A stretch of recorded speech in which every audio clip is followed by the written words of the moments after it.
Here. Councilmember Garcia. Here. Vice Mayor Linus. And Mayor Altamirano. Here.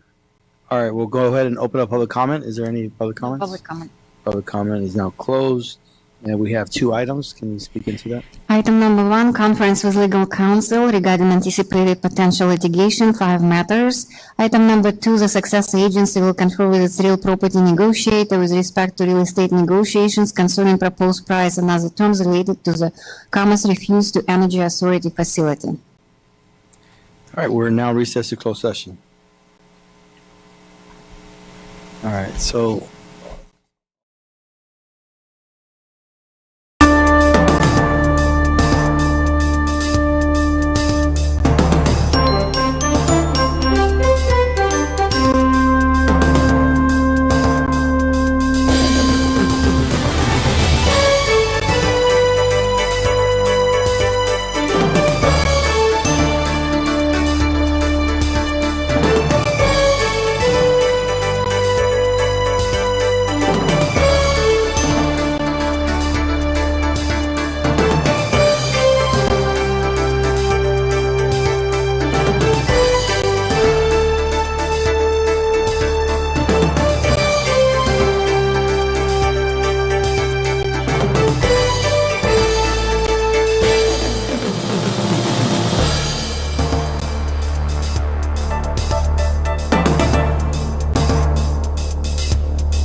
with council members Garcia, Argumedo, Mayor Pro Tem Lainez, and Mayor Altamirano being present. The city council met in closed session, discussed the following items.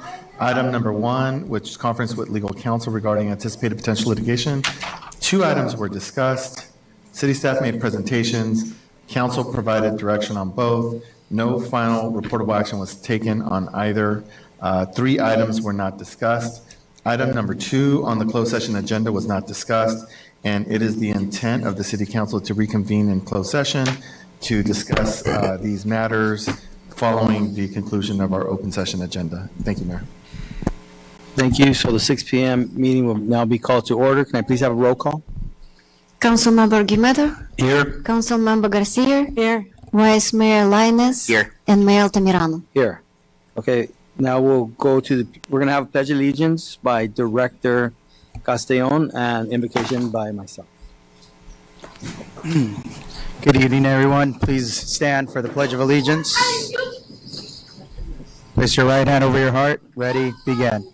I pledge allegiance to the flag of the United States of America and to the republic for which it stands, one nation, under God, indivisible, with liberty and justice for all. Heavenly Father, we thank you for the opportunity to gather here in service of our community. Grant us wisdom to lead us with integrity, courage to make just decisions, and compassion to serve every resident and with humility and heart. May unity guide our discussions, and may peace cover our city. Bless this meeting with all who are present. Amen.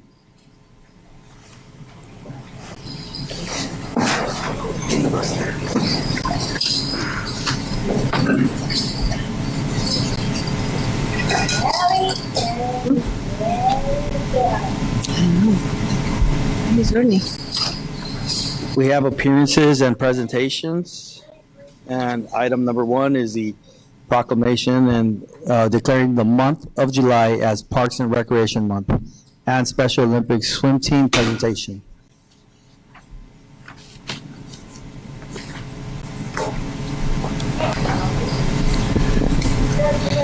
Good evening, Mayor and members of City Council. My name is Greg Alanis, Director of Parks and Recreation. Today, I'm honored to stand before you to celebrate Parks Make Life Better Month. But before we dive into this celebration, can we take a moment to reflect about this past weekend's Independence Day celebrations? I don't know about you, but I still get chills thinking about the energy, the music, and the sight of our families, staff, and especially our young, impressionable youth dancing during this spectacular laser show. It was truly a night to remember. This unforgettable event and the entire weekend is a testament to the hard work and dedication to our full and part-time staff. They spent countless hours planning and preparing to ensure our community experienced something special. I also want to recognize our community services officers, parks maintenance, facility maintenance, custodial, PIO, transit, and the Sheriff's Department, all of whom played essential roles in ensuring the event was not only fun, but safe and memorable for our residents. Now, as we turn our focus to Parks Make Life Better Month, let's remember this is a time to raise awareness about the vital role parks play in our community. Parks nurture youth, connect families, and build a sense of community. And no one does it better than the City of Commerce. Each week, we showcase this through our incredible programs, day camps, travel opportunities, youth sports, Camp Commerce, senior programs, theatrical performances, dance recitals, and so much more. Tonight, I am thrilled to share a short video that highlights just a few of the amazing things we've accomplished this year. Please note, this is just a glimpse that there are more programs and initiatives that Parks and Recreation offers to enrich the lives of our residents. So sit back, relax, and enjoy this celebration of why Parks Make Life better.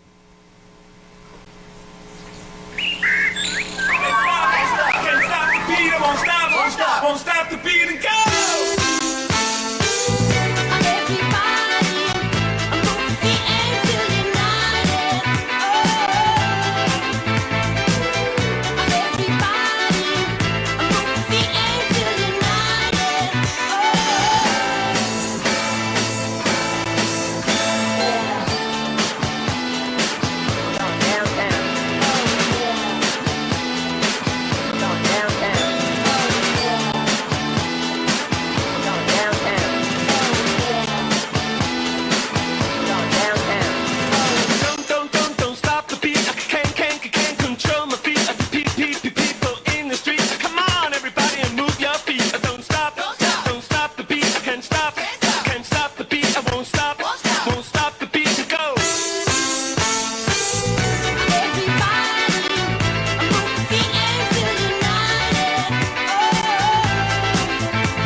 won't stop the beat and go.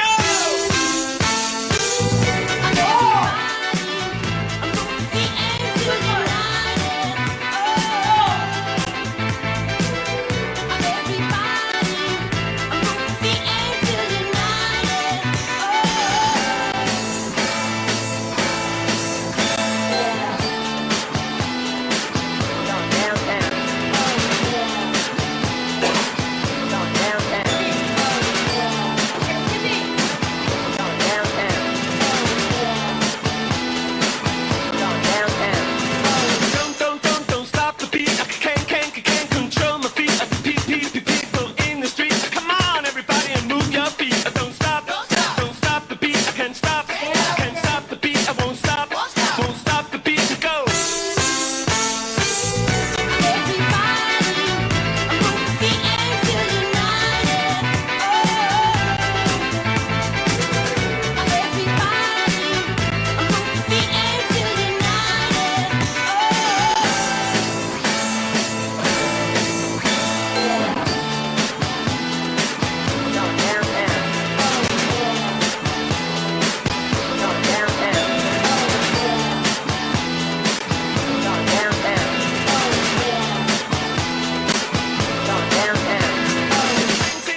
Sing my song, and you sing along. Just put my record on, and all of your troubles are dead and gone.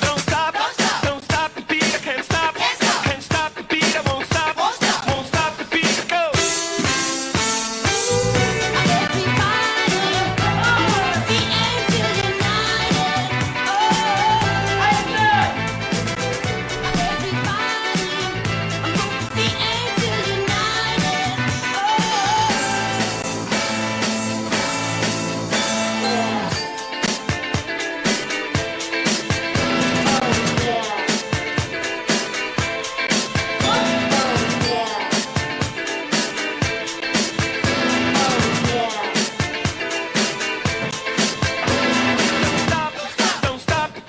Don't stop the beat. I can't stop the beat. I won't stop the beat to go.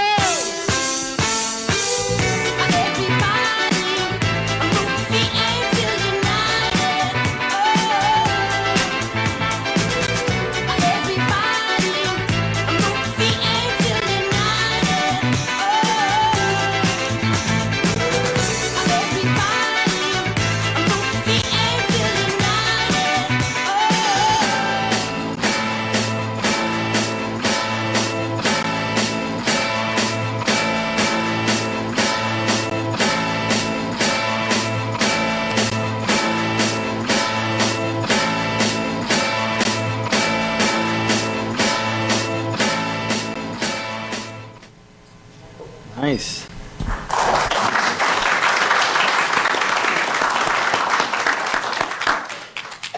Thank you. Before we move forward with the Special Olympics presentation, I wanted to take a moment to share something with all of you. Our very first Parks and Recreation Impact Report that we put together. This report highlights the effectiveness of our programs and, more importantly, how many of our residents benefit from them each year. While the numbers included are just a snapshot, they provide a powerful glimpse into the impact of our department's work. For the sake of time, we've condensed the data, but we hope it paints a clear picture, not only for council, but for the entire community, of how vital Parks and Recreation is in shaping lives and building community and fostering growth. So we'll start off with the first slide. So our big wins this past year, I wanted to let you know that we had over 868 participants join our adult fitness classes, HIIT, arthritis exercise, body conditioning, and yoga. In addition to that, we had over 4,000 swimmers in our aquatics programs, water aerobics, lap swimming, and our swim lessons this past year. Next. We also served over 11,000 meals to our seniors at our senior center this year. We had 172 participants under the age of 2 participating in our Tiny Twos and Tiny Time programs. We had over 1,220 campers visit Camp Commerce in Lake Arrowhead. And we had 750 athletes in our recreation programs, which include soccer, basketball, flag football, and baseball. And we had 367 athletes in our travel sports and dance program. And that also includes Unplugged as well. And we had 26 community events this year, and we're still counting. 26 community events, that's quite a few, and that's like 2 events every other week or so. So very proud of our staff for all the work that they do. Moving on to our Special Olympians. As you all know, the Parks and Recreation Department was recently asked with bringing the Special Olympics programming to our community. This past winter, we proudly launched our very first Special Olympics swim program.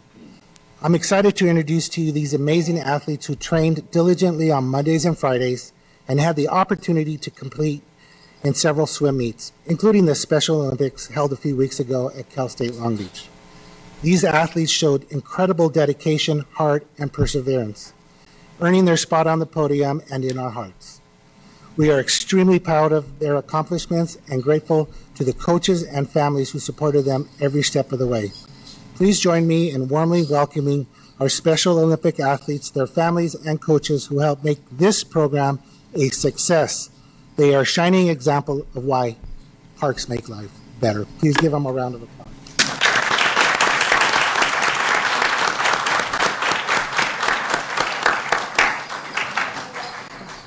Council, we have, there's some certificates if you'd like to give them to the coach, and we're going to have you guys take some pictures with them. We'll go up in the front. But I want the picture. Okay. Okay. You. And I want a kid. Tina. Tina. Tina. Tina. Tina. Tina! Tina!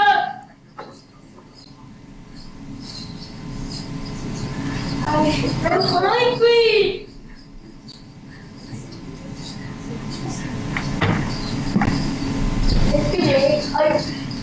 Are you crazy?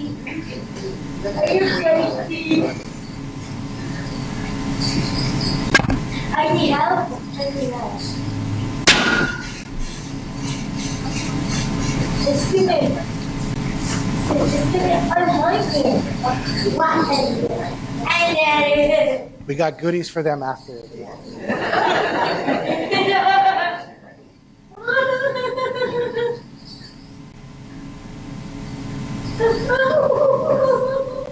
Okay, you're good. There you go. Too many medals. That's a problem, right? That's a good problem.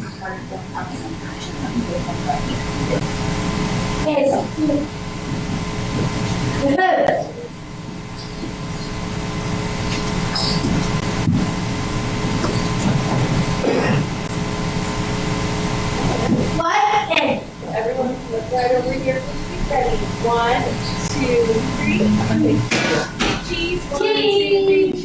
Cheese. 1, 2, 3. Cheese. One more. 1. Cheese.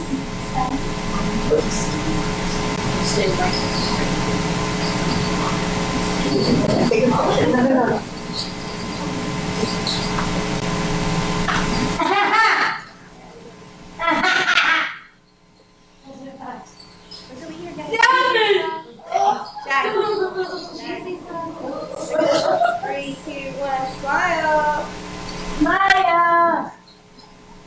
Smile! Picture, please. Smile!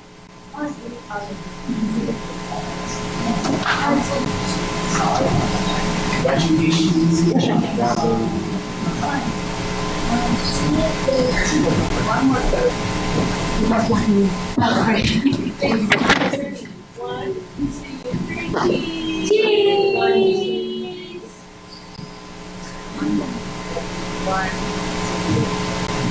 Cheese!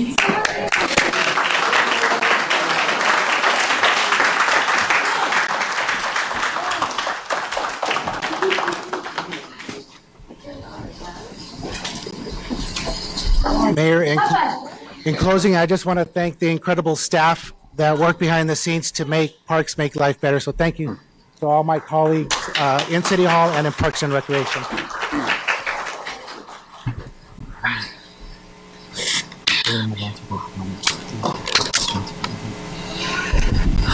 We'll move on to public comment. The first speaker is Martha Martinez.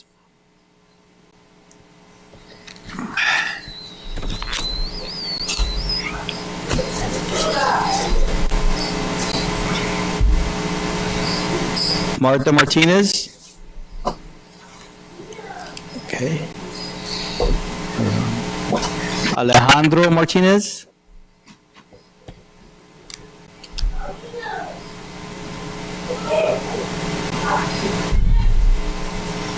Yes. Maybe, well, Bobby already wanted to go speak to that. There's like large group out there. Yeah. We'll see if they come back. I can move on. Is there Jordan Sisson?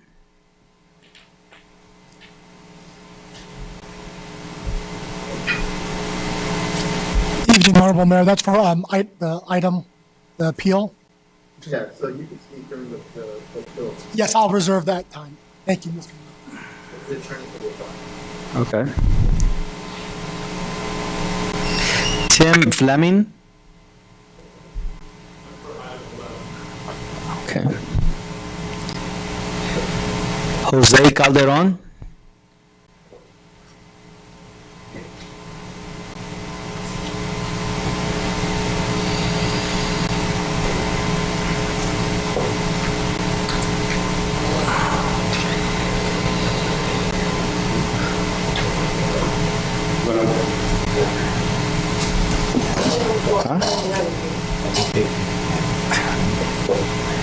All right. Is there, I'll go back to Alejandro Martinez. You're going to wait for item 11? Yeah, item number 11 is a public hearing, it's the appeal, so if they want to wait till that item on the agenda, they can wait. Okay.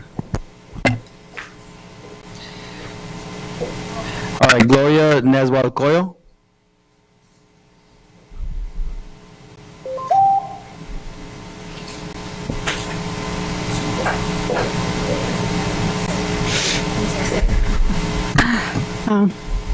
Buenas tardes, Gloria Nezahualcóyotl, Vista del Rio. First, I want to say thank you to Pati Borunda for helping us over the weekend. She really assisted most of the seniors that were in attendance.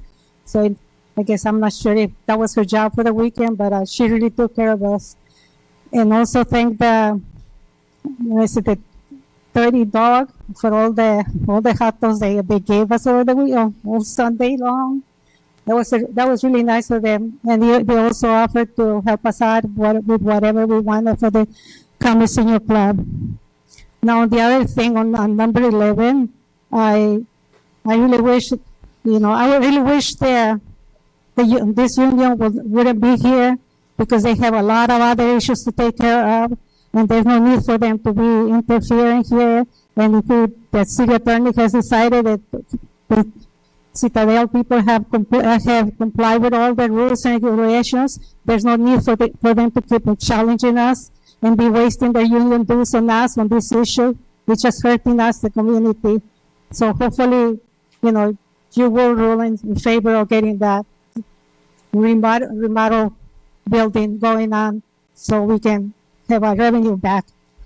And also, another thing on the parks and recreation, make life better. So if you want to make life better for the seniors, we need a Tai Chi class, the Qigong class, the balance and the straight chair about aerobics back at the senior center. Okay, things like that we lost before the pandemic. And if this unit keeps bothering us, I guess we'll keep losing more and more items. But please do vote in favor of the remodel of the building.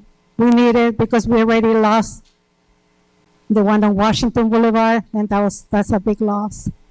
So the petitions have been signed, and hopefully you will rule in favor. Thank you. Thank you, Gloria. Moving on to public comment.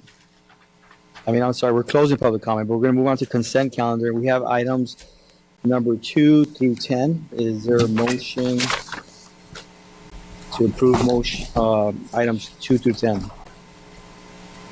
Mayor, if there aren't any questions on any of the items on consent, I'll move to approve. There's a motion. Is there a second? I would second that. Second, all in favor? Aye. Any opposed? Seeing none, motion passes.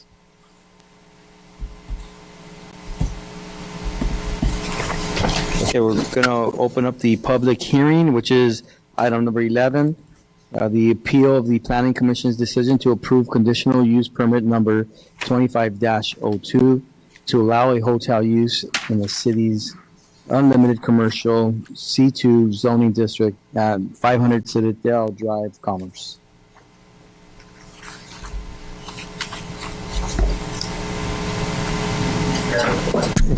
Just to lay out the procedural, what we can expect here. So this is an appeal of a CUP approval at the Planning Commission level. As you may recall, this was on our agenda on June 24th, 2025. We opened the public hearing to preserve the notification in the publication. And so the public hearing is open, so we won't have to formally open the public hearing. City staff will make a presentation. The council may have questions of city staff. Then we'll allow the applicant, or the appellant, I should say, to speak for 3 minutes. The applicant will have 3 minutes to speak. And again, this is a public hearing, so after that, members of the public will also be able to speak. So. Go ahead, Jessica. Good evening, Mayor, Vice Mayor, and members of the City Council. I'm Jessica Serrano, your Economic Development and Planning Director. This item is a continued public hearing for an appeal of a conditional use permit to allow the conversion of an existing office building into a hotel use. Next slide. To provide some background for this item, on April 16, 2025, the Planning Commission continued the project to May 21st, 2025, and requested that the applicant provide additional information regarding CEQA analysis and traffic impacts. On May 14, the applicant submitted supporting documentation to support the CEQA determination and the traffic impacts. On May 21st, the Planning Commission voted to approve the CUP number 2502 with a 5-0 vote. On June 4th, Jordan R. Sisson, on behalf of Unite Here Local 11, submitted an appeal. On June 24th, the City Council continued the appeal hearing to tonight at the request of the appellant, and the appeal letter was submitted within the 14-day appeal period. Next slide. Some of the major points that were contained in the appeal letter include that the Class 1 categorical exemption is not appropriate, that the project's vehicle miles traveled impacts warrant further analysis and mitigation, that the project's cumulative impacts warrant further analysis and mitigation, that reliance on unenforceable illusionary mitigation is improper, and that the CUP findings are inadequate. Next slide. In the next few slides, I'm going to be providing you with information about the application that's being appealed tonight. The applicant, Scott Van Boxtel, submitted a CUP application to allow a hotel use on the Citadel Outlets property. Pursuant to our municipal code, a hotel use requires the review and approval of a conditional use permit, a CUP. Next slide. Notice of this public hearing was published in the Los Cerritos News on June 13, 2025, and mailed to property owners within 500 feet of the project site. The project was determined to be exempt from environmental review as a Class 1 categorical exemption, which applies to existing facilities. The city determined that this was appropriate based on the fact that the proposal includes a 1,800 square foot addition, which is considered negligible. And also an existing office building is being repurposed into a hotel, among other reasons. Next slide. This next slide shows an aerial of the property, the Citadel Outlets property, highlighted in yellow, and the project location is shown outlined in red. The property is located within the unlimited commercial zone. The lot size is approximately It's 35.43 acres. And the existing four-story building contains 81,050 square feet. Next slide.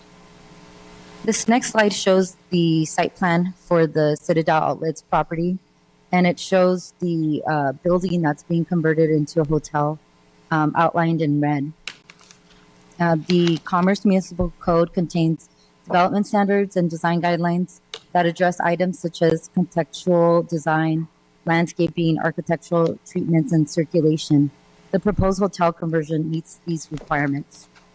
Next slide. This next slide shows the parking analysis that was prepared by the applicant for the property. It outlines the parking requirements for the existing development at the Citadel and the proposed hotel conversion. As shown on this table, highlighted in red, there will be a surplus of 936 parking stalls beyond the minimum number of required parking spaces that's required by our code. Next slide. This next slide shows the front elevation, the east side of the building, the existing office that's being converted to a hotel. The architectural design of the existing building will remain unchanged. However, there's going to be a proposed addition, 1,800, on the east elevation, which will be designed to match the existing structure, and it'll feature glass and aluminum details. A new canopy will be installed over the hotel entrance on the east elevation, which is highlighted in yellow. Next slide. This next slide shows a couple of site photos of the existing office building that's being converted into a hotel. The top left shows the front side of the building. The bottom right shows the back side of the building. Next slide. At this time, staff recommends that the City Council conduct the public hearing, receive input from the public, consider the staff presentation, as well as information discussed herein, and affirm, overturn, or modify the Planning Commission's decision to approve CUP number 25-02. I'm available for any questions as well as the applicant. Okay, does council have any questions for our director? Go ahead. Just one, Mayor, thank you. And thank you, Jessica, for presenting today. I think I had two questions. One, the supporting documentation that was brought forth after the Planning Commission's continuance, what was that documentation? And two, if this were to go through, what would be the timeline for the hotel to go to market? Sure. The supporting documentation that was submitted included a letter from the applicant's attorney outlining the reasons for why this project qualifies under a Class 1 categorical exemption, like under the environmental review. So they outlined the reasons for as to why this project qualifies for that type of exemption. And the second document they provided was a vehicle miles traveled analysis that was prepared by a traffic consultant. And this document analyzed the difference between the traffic that's produced by the existing office and the proposed hotel. And the conclusion was that with the conversion from office to hotel, that there would be less trips produced by this conversion. Okay. And once reviewed by the Planning Commission, they did affirm that, right, and approve the project at that point? Yes, the Planning Commission reviewed that documentation and approved the project. Okay. As far as the timeline, I know that the applicant is here and would probably be better able to answer questions about how long that construction timeline would take. Okay. Yeah. Could we get that answered? Just a ballpark?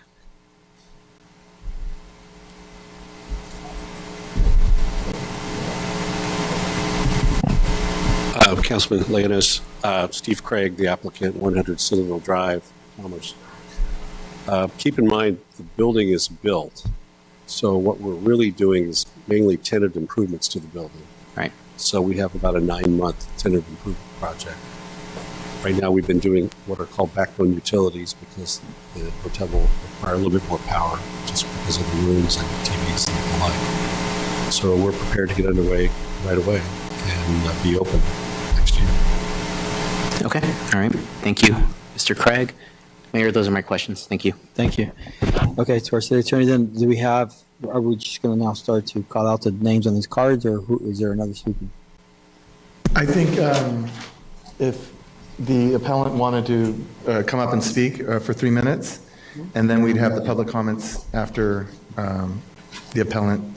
Actually, the applicant would speak after the appellant, and then public comment. Okay. Okay? Okay, so go ahead, appellant, I'm sorry. Please state your name for the record.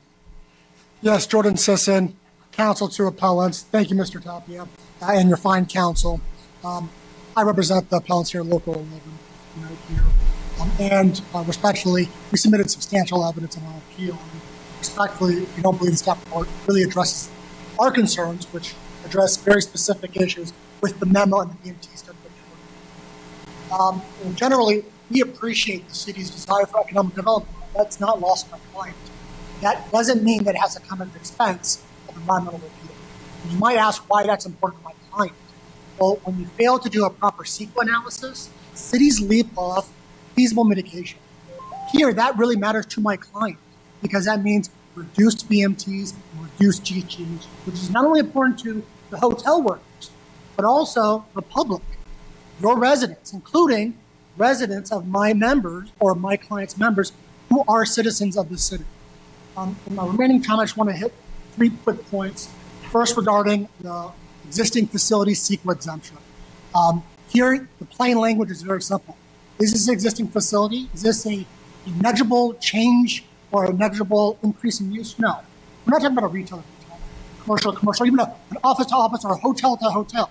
We're talking about an office to hotel. This is a major change from operations as well as from an environmental perspective. These are very different impacts when it comes to traffic, energy power you just heard, or energy power, and water usage. There's been no case submitted in the memo that stands for the proposition that you can do a complete conversion of a different use. This is not an exemption case. The second point regarding the VMT study, our appeal identified numerous issues with their VMT study. Respectfully, much of the assumptions are unsubstantiated. What's curious is what's missing from that VMT study, which is popular in many other studies. Is there any calculation of VMT trip length? No. Is there any calculation of how many hotel guests will be actually coming to the site? No. Was there any evidence-based studies from other hotels? I don't know. Maybe the Doubletree Hotel at the same site. That might have been relevant, but was that provided? No. Was there any travel modeling done? No. These are all fairly common, but not provided here. Again, why short shift the study? By them using a categorical exemption, which is not the first time developers have proposed exemptions that have been proven not warranted by a court of competent jurisdiction. When they don't do the analysis, they don't mitigate the project impacts. The last point is this grand fountain. The reports are very clear. It's run for the hotel. It's intended to be a global attraction, and they've described in the reports the fountain and the hotel together. It's difficult to understand how a local destination is not a regional service use. Again, we appreciate economic development. Mitigation is not mutually exclusive. Thank you so much. I'm available. Thank you. Martha Martinez. Before we move on to the members of the public, we'd like to provide the opportunity to the applicant to go ahead and speak. They have 3 minutes.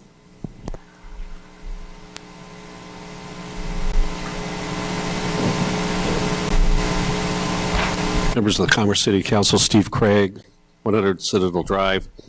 You know, I got here a little bit early tonight because I wanted to make sure I was here on time, and I had a chance to go to the library and I picked up a book called Recreative, Recycling, Restoring, and Repurposing. And I thought Mr. Dodds did a great job of describing what we were planning to do for the project. A couple important points for a project. It's 100% privately funded. There's no cost to a taxpayer here. It's environmentally responsible. As I said, it's an adaptive reuse to an existing building that sits there today. It creates permanent jobs for the residents of Commerce. It also supports small businesses in and around the community. And it brings new visibility and prestige to our community. We're transforming an empty office building into a landmark use. There's no new construction, so it's environmentally friendly. We're proposing to bring over $1 million annually and new tax revenues to the community. We're also going to be boosting other shopping dollars to the City of Commerce. We didn't ask anyone to come out to the meeting tonight to speak on behalf of this. The woman that spoke earlier actually called me because I had my phone number on the flyer that went out to the residents. I also received a number of other calls and text messages from residents who wanted clarification. And we had a good suggestion from one that did come out to me, which was, would there be an opportunity for Commerce residents to have jobs at the hotel, and could they be given a priority? And so what we're going to be doing is offering to have a job fair specifically for the community weeks in advance prior to the general public having that same opportunity. Before I close, I'm not going to submit these, but I want to let you know that over the last few days we had the opportunity to canvass the community. We have over 520 signatures of people that are in supporting of this project. So it has wide community support, and people are interested in seeing something done with the property. I appreciate the opportunity to speak on behalf of the project.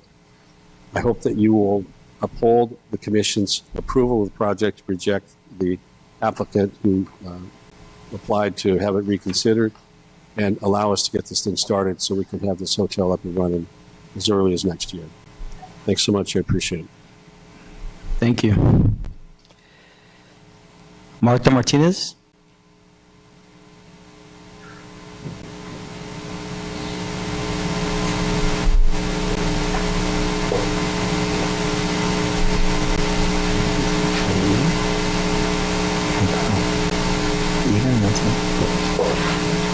Can I translate?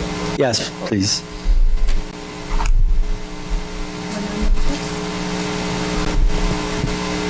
Buenas noches, mi nombre es Marta Martínez, resido en Ciudad de Commerce y soy miembro orgulloso del Unión 11, Local 11. Les insisto a rechazar la aprobación del proyecto del Hotel Plan, a menos que se someta a una revisión ambiental completa e independiente bajo la ley ambiental. Good evening, my name is Marta Martinez. I'm a resident of Commerce and a proud member of United Hotel. I urge you to reject the approval of the proposed Panhandle Citadel Hotel project unless and until it undergoes a full independent environmental review under CEQ. El desarrollo se basa en una exención de clase 1, a pesar de que se trata de un cambio importante en uso del sitio, de oficinas a hotel, lo cual nos constituye una alteración menor según las guías de la ley. El tráfico, el ruido, las millas recorridas por vehículos y las emisiones de gases de efecto invernadero asociadas con huéspedes y el personal del hotel son fundamentalmente diferentes a las de un edificio de oficinas.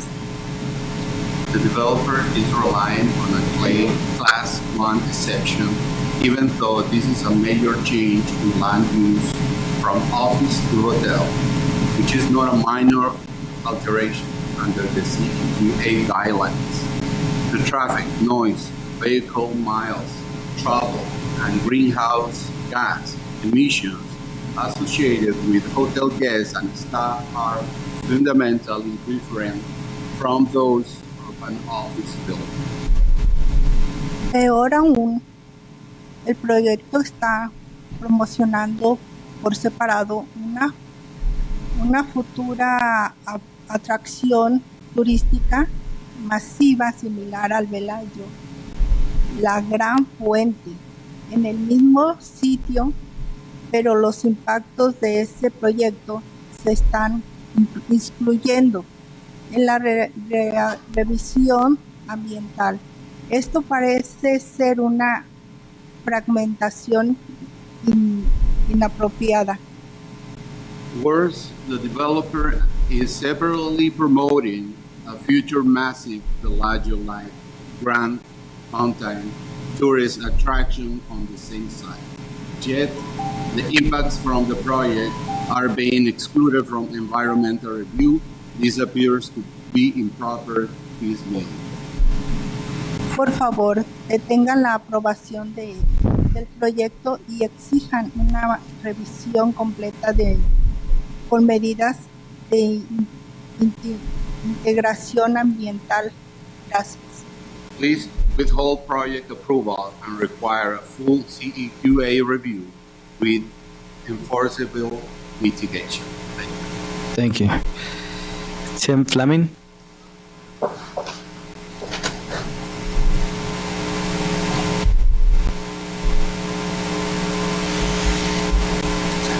Hello, council members and Honorable Mayor Altamirano. My name is Tim Fleming with ACRM Architects at 1045 14th Street, San Diego. We specialize in retail and hospitality projects. We have had the pleasure to work with Craig Realty Group on Citadel since 2003. So I've seen quite a bit of change in the project over the time. We were here when we learned that it was a Samson tire factory and learned the history of the wall and have seen the center grow to, I would say it's a nationally acclaimed shopping center that's right here in your backyard. It's a great economic engine. It has you have stores right here that people travel the world to go to. People do already travel to Citadel. They come with suitcases, empty suitcases, ready to fill them with great things and take them back. So actually, that's been part of our plan with the hotel, is to really make an area where people can gather their all of the things that they've bought and organize them and get them into their luggage. I know that's a funny thing to say, but having known Steve for 20 years, I see that he thinks about everything for the users of his buildings and does everything that he can to provide quality spaces and very useful and meaningful spaces. There's an economic benefit of changing this building that's somewhat underperforming into a hotel. We have transit occupancy taxes of 13% in the City of Commerce, I understand. That would be an economic benefit. We've discussed jobs. Craig Realty Group's desire to bring the job fair to the local community and give people here the opportunity to get in early. And we've heard some discussion about traffic. I'm just going to say, the numbers are models. You can talk conservative or aggressive. I don't think we've been aggressive. I've seen our models. I believe they're within means of local traffic loads for these uses. I don't think that they're aggressive at all. Our calculations are showing we're a little bit less with the hotel than the office building. Their calculations are showing we're a little bit more. The numbers are really pretty insignificant, I'll say. They're small. They're 5% of what we're talking about. And it's one way or the other. It's debatable. And then there's nothing more environmentally sensitive. Mr. Fleming, your time is up. Can you please wrap up your comment? Thank you. Alejandro Martinez.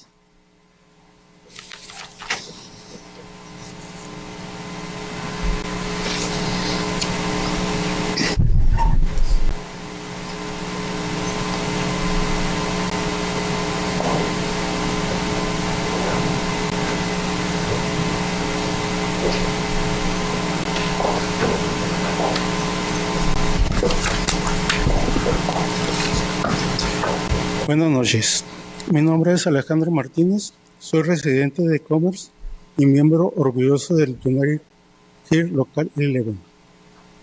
Les insto que mantengan la apelación de nuestra unión. Me preocupa el análisis que se ha hecho para este proyecto. Good evening, my name is Alejandro Martinez, and I am a proud member of United Local 11 and also resident of Commerce.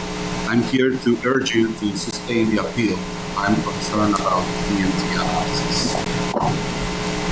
En la cuestión de los trabajadores del hotel, el informe para la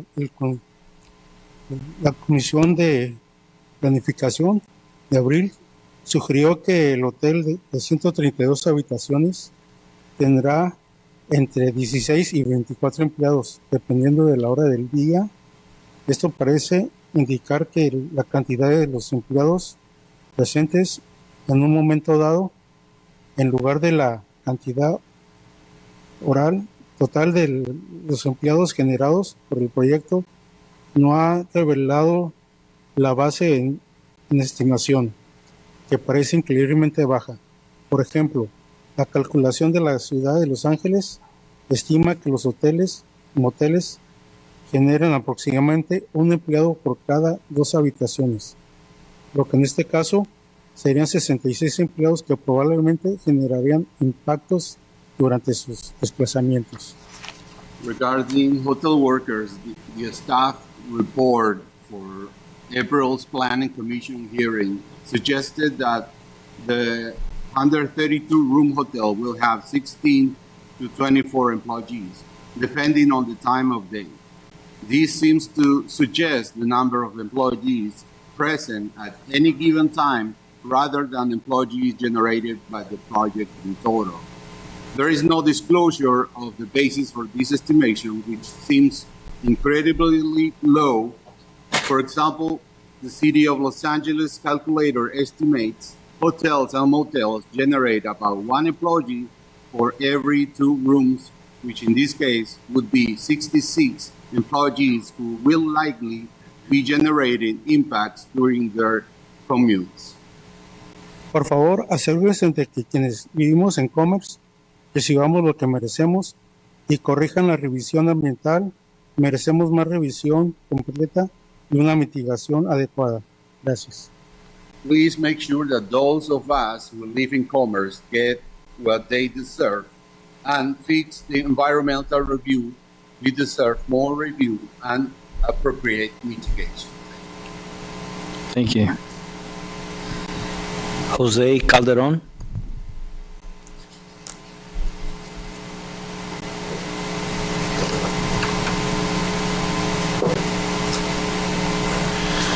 Good evening, Mayor and City Council members. My name is Jose Calderon. I strongly oppose the city's approval of the Citadel Hotel project. I respectfully urge you to support the appeal submitted by my union, Unite Here Local 11. The developer claims that converting this office building into a hotel will reduce vehicle miles traveled, but that claim is based on flawed and unsupported analysis. The traffic study includes an unforeseeable 10% reduction for tour bus use, weak or unclear databases on previous medical office activity, questionable use of traffic codes, no real analysis of how far employees or guests would travel. Hotels which operate 24/7 generate very different traffic patterns than office buildings. The idea that this project will reduce driving isn't backed by solid evidence, and it falls short of study requirements. On top of that, the project ignores proven ways to reduce traffic, like commuter programs, transit passes, or shuttles, strategies recommended by other government agencies. Please do the right thing and grant the appeal. Thank you. Thank you. Paige Gosney. Did I pronounce your last name correctly? Yes, actually, thank you. That doesn't always happen, so I appreciate it when it does. Good evening, Mr. Mayor, members of the council. My name is Paige Gosney. I'm an attorney in Allen Atkins, land use counsel for Mr. Craig, for the applicant. A little bit of background, I'm a CEQA attorney. I prepare, help develop, and defend environmental documents, including exemptions. So this is an area that I'm entirely familiar with, and in this area that I routinely practice in. This project is a prototypical Class 1 existing facilities exemption project. You have an existing building with no conversion on the exterior, no expansion of the footprint, nothing aside from the 1,800 square feet addition to the lobby, which is less than the 2,500 square foot threshold to kick you out of the exemption. All we're doing is repurposing that building from an office use to a hotel use. The exemption focuses on whether or not there's negligible or no expansion of the existing use. The expansion component is the real critical component of it, right? Because the thinking is if you've got a project, an existing facility, and you're going to expand that footprint, you've got a truck yard, and you're going to begin parking trucks in an area that trucks were never parked before, there's a high likelihood that there's going to be some additional new impact that wasn't previously associated with the use. So that's where it focuses on the expansion. When there is no expansion, there is no concern with application of the exemption. With respect to Mr. Sisson's comments about the change in use, there's nothing in either the CEQA guidelines that set up the exemption or in case law that prohibits a change in the use of the project. It's an expansion, because an expansion, again, triggers the potential for new impacts. I submitted a letter to the city yesterday, a further rebuttal in response to the appeal letter.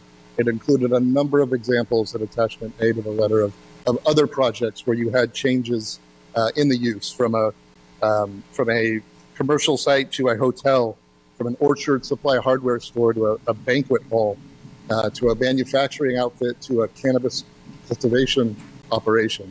These are routinely approved in cities throughout the state, and this is prototypical Class 1 exemption. So the fact that there's a change in use is not determinative and it doesn't pose any issue.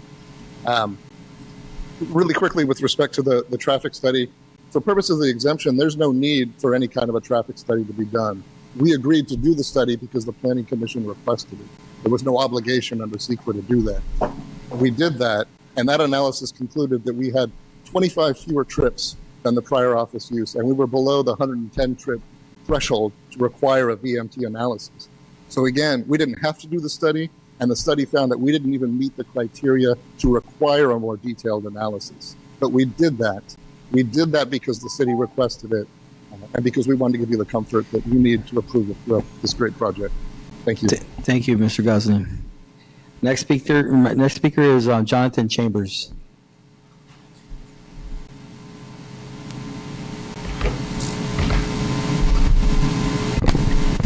Honorable City Council, my name is Jonathan Chambers with Gibson Transportation Consulting.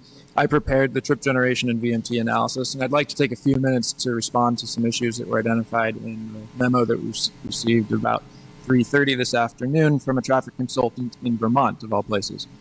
His comments repeat those that were provided last month by the attorney for the opposition, but they do include some alternative trip calculations, which conveniently would put the project just above the threshold for requiring a VMT analysis.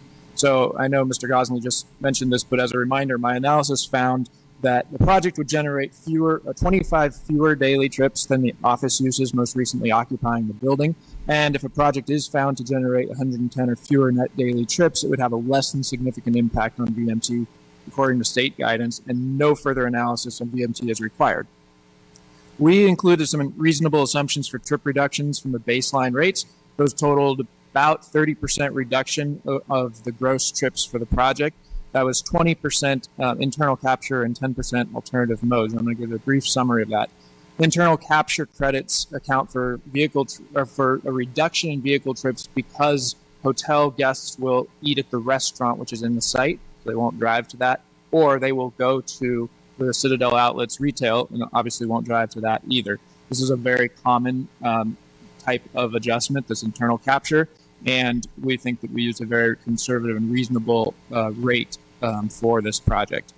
So we also included a 10% assumption that vehicle trips would be reduced by the use of alternative modes. We know that the Citadel outlets have always been a major draw for international tourists. Many of them come as part of tour groups rather than individually. The Citadel outlet also supports this directly by partnering with a private shuttle service to bring tourists directly from the airport or from other destinations around the region. And they also provide a free hourly shuttle service to and from Union Station in downtown LA. And there is a metro bus that goes right by on Telegraph Road and stops right at the project. Between those uses that are already there, those alternative mode things, we already could justify the 10% transit credit on that alone. But we also know that today there are tour buses that bring international tour groups to the Citadel outlets, and we know that would happen with the hotel as well. So therefore, those uses are all all reasonable and justified. The Vermont memo wants us to reduce those credits from the 30% down to 10%, which gets us just above the threshold for requiring the VMT analysis. Incidentally, we need about 15% to stay under the threshold, and we think that the 30% that we have included is reasonable. It also suggests that we should have not considered the most recent uses of the building, the medical and dental uses that were there. We disagree with that, and I could talk about the other points, but I'm out of time, so appreciate your time. Thank you, Mr. Chambers.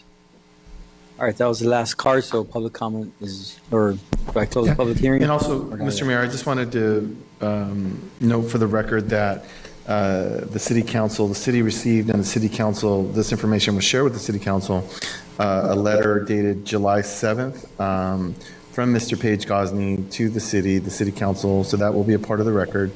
And also from Smart Mobility dated July 7th, 2025. Again, it's a memo that's critical of the traffic study that was prepared by the applicant and that was submitted dated July 7th. So the council was provided this report as well. And so these documents are also, they're part of the record. Just want to make that for the record. Thank you.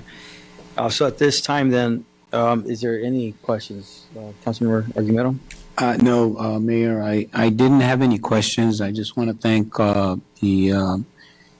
the applicant, the members of Unite here. Appreciate all of the comments, but in looking at the project and the relevant information on the appeal, it appears that it's covered in the report, and I just feel that there doesn't seem to be any basis for us to hold this project and move forward. And at this point, if there's no additional comments or questions, I would move to affirm the Planning Commission's decision to approve the conditional use permit number 25-02. There's a motion. Is there a second? I would second that motion. Okay. Should we have a roll call? Go ahead. Councilmember Argumedo? Yes. Councilmember Garcia? Yes. Vice Mayor Lainez? Yes. And Mayor Altamirano? Yes. Motion passes to affirm the approval, right, of the COP of number 25-02. Okay. All right. At this time, then we'll move on to scheduled matters. Item number 12, this is a presentation update from the Sheriff's Department.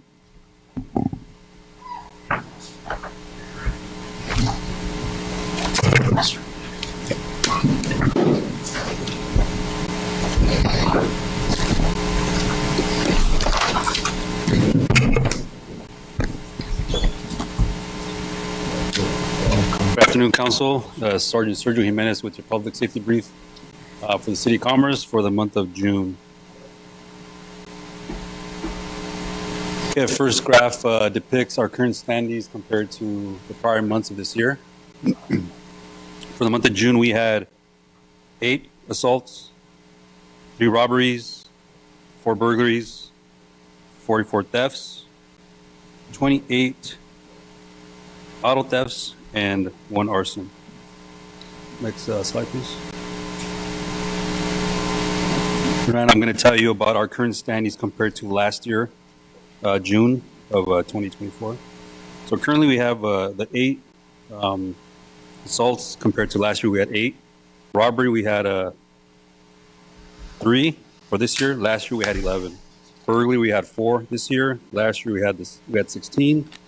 And for theft, we had 44 this year. And last year for June we had 80. Auto theft, we had 28. Last year, this month, we had 25. 1 arson this month, and last year we also had 1 arson. This current graph that's up on the screen is our comparison to other cities in the area. For the city of Commerce, again, we had 8 assaults compared to Cudahy's 5, Maywood's 5, East LA's 49. Commerce, we had 3 robberies compared to Cudahy's 2, Maywood's 2, East LA's 15. For burglary, we had 4. Cudahy had 1, Maywood had 4, East LA had 10. For other theft, we had 44, Cudahy had 7, Maywood 9, East LA 66. Auto theft, we had 28, Cudahy 8, Maywood 7, East LA 54. And lastly, arson, we had 1 to report. Cudahy had 0, Maywood had 1, and East LA had 2. Next slide, please. This is our current arrest statistics for the month of June. We had 20 felony arrests and 45 misdemeanor arrests. Next slide, please. And your commerce activities for the Special Assignment Office deputies. For the month of June, Commerce Special Assignment SAO deputies conducted community-oriented policing of the city's businesses and neighborhoods. SAO deputies made themselves available to answer any questions or concerns related to the recent federal police activity. June 18, 2025, SAO deputies assisted City of Commerce homeless team Ed Salcedo and Ralph Rivero, along with Ocean Blue team cleanup. Several sites cleaned and resources extended. 20 individuals encountered in these areas. Next slide. This can be at behind 5619 Randolph. Next slide. 5710 Randolph. Next slide.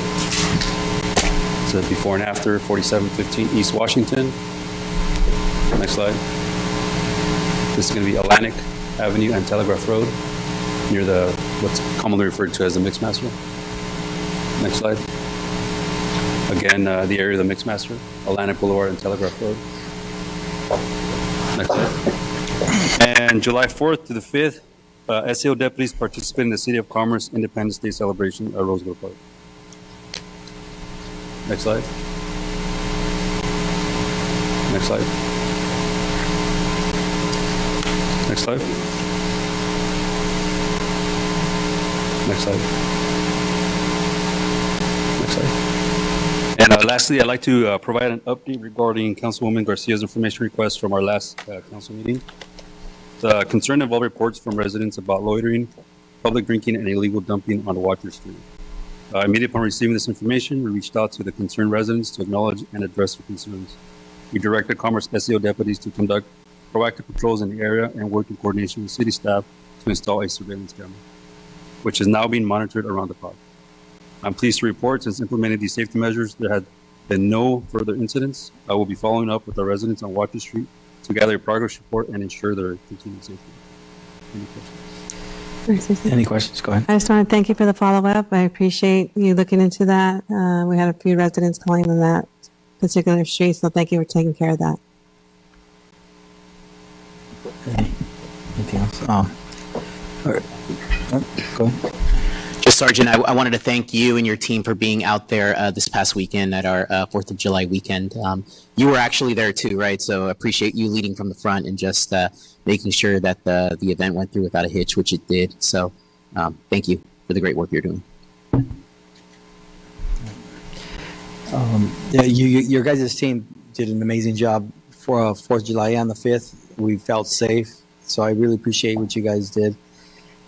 And more so, I really want to thank our probation officer, Joseph McClellan, right? McClellan? That's what he's, yeah, McClellan, okay. And Sergeant Jimenez, because together you guys helped get me a tour of East Lake Juvenile Hall yesterday, which, you know, I always spoke about it, you know, but I never thought that I would really get in and get a tour. And it was just kind of something different, right? I mean, I felt different being there, and I felt different walking away. I always mess around from juvie hall to city hall, or from the hood to doing good, from bail to jail. But it just makes like a lot of sense. Like it really landed with me, and I'm glad that you guys were part of it. And I really like the idea of getting our teen center out there. And I'm glad that they're willing to tour us again and take the kids there so they can see what it's all about there. I thought the place was a little bigger when I was going into the rooms, but it was definitely tiny, right? I mean, this was 34 years ago for me. So I was 17 years old and scared, right? Scared inside of there. And you guys know some of the stories that I told you that happened in there. But again, I mean, I felt safe being there with you guys. I really felt a lot of support from both of you.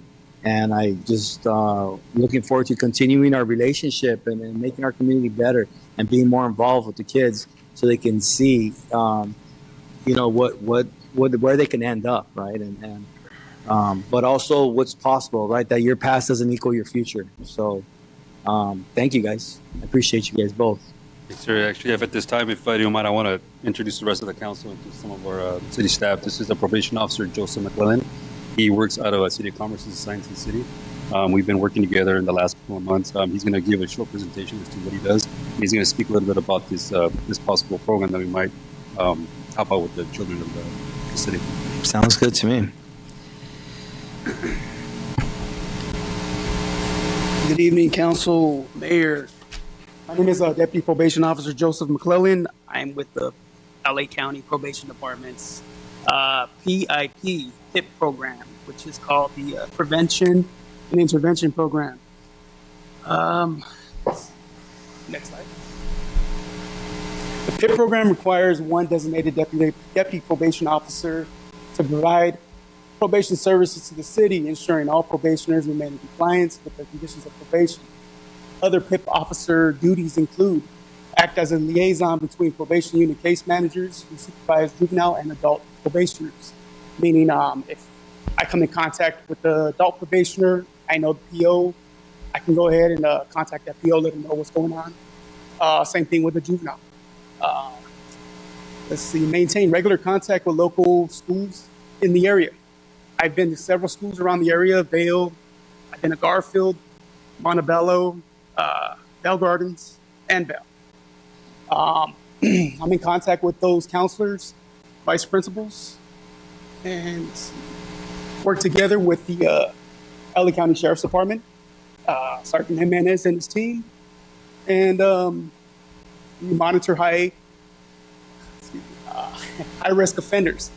Also, that entails gather intel such as gang activity through social media posts and graffiti present in the community that identify gang members and their present agenda. Next slide. Probationers within the City of Commerce and surrounding cities. I was able to grab a screenshot of the program that I use. You see all those pink dots?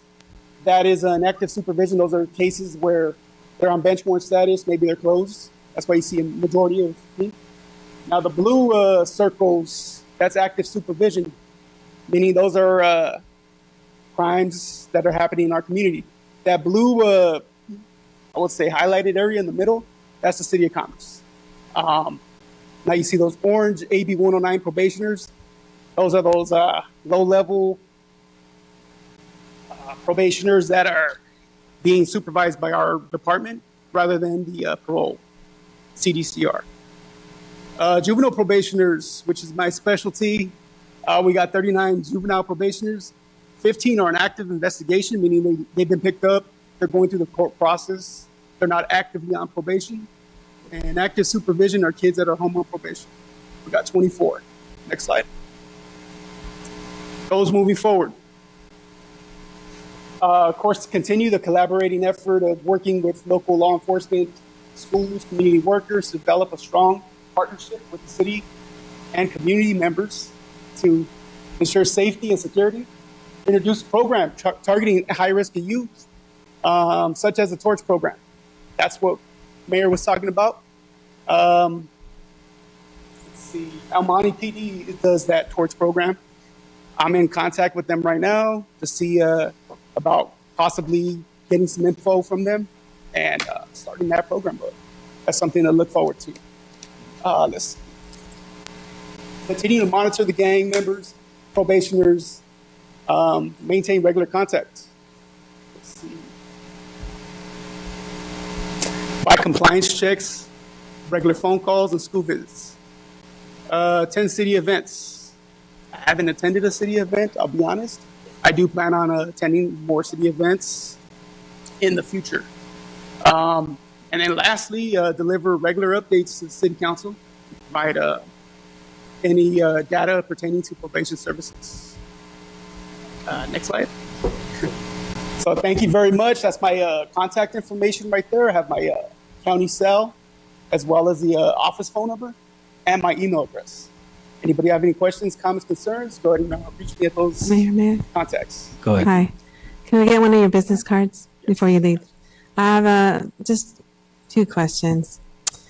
So the screen that you showed us, that was the surrounding cities. How many adults on probation do we have here in the city of Commerce? In the city of Commerce, we have a total of, got it right?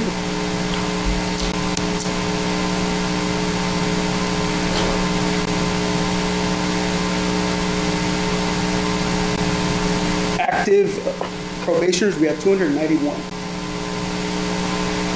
And that includes those pink dots that I told you that are currently on bench warrant status or that could be terminated from probation. Let's see. As far as juvenile, we have a total of 39 juveniles. The youth is 39. And what is it compared to last year? Last year. So my assignment started in January. I can get that information for you for the next meeting, and I'll be able to provide that to you. Right now, I wasn't able to get that information. Okay. So thank you for your presentation. I really appreciate you coming out. So I would like to see you more often. So if we can do quarterly reports, it'd be great. Will do. All right. Thank you so much. Oh, thank you, guys. I enjoyed our trip yesterday. Looking forward to taking some of our teens. For sure. So thank you. Be safe out there. So at this time, then, we're going to recess to closed session.